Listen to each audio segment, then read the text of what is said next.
Now, on the work that's currently before us, we voted yesterday to advance important legislation that will preserve our national security, ensure our readiness, and expand economic opportunity.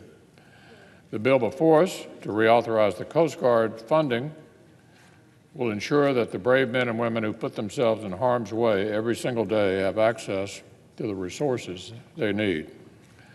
America calls on our Coast Guard to protect our ports and our coasts, to safeguard the shipping lanes that enable American commerce, to stem the tide of illegal drugs before they reach our shores, and to the brave, even the fiercest natural disasters that save American lives.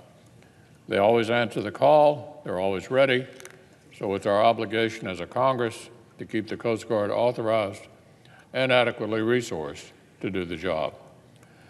When we pass legislation before us, we'll do just that.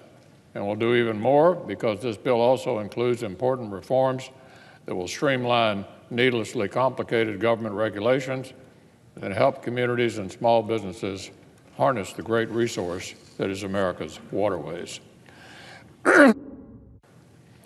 In my home state of Kentucky alone, we have 1,900 plus miles of navigable waterways. They support 13,000 jobs.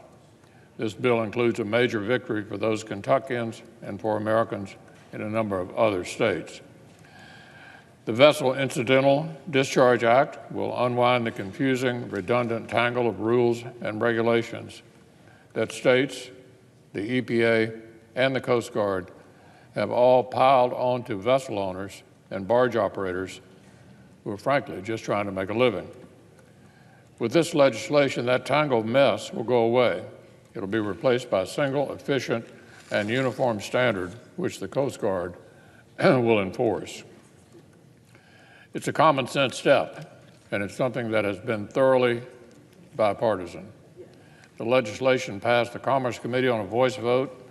It's actually been reported out several different times, including when the Senate was controlled by Democrats. So I look forward to delivering these important messages for the Coast Guard, for Kentuckians, and for many more Americans when we pass this legislation later today.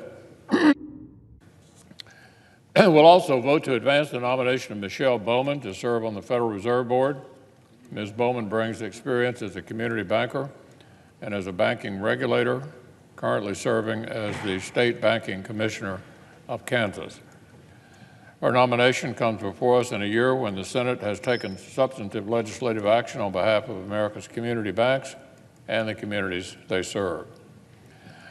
As we were reminded when we passed bipartisan reforms to Dodd-Frank a few months ago, smaller lenders provide more than 50% of small business loans and nearly 80% of agricultural loans nationwide. So it's as important now as ever that these institutions and their needs are represented on the Federal Reserve Board. By any standard, Ms. Bowman is very well prepared to serve in a seat designated specifically for an expert on community banking. So I urge each of my colleagues to join me in voting to confirm another of the President's well-qualified nominees for federal service.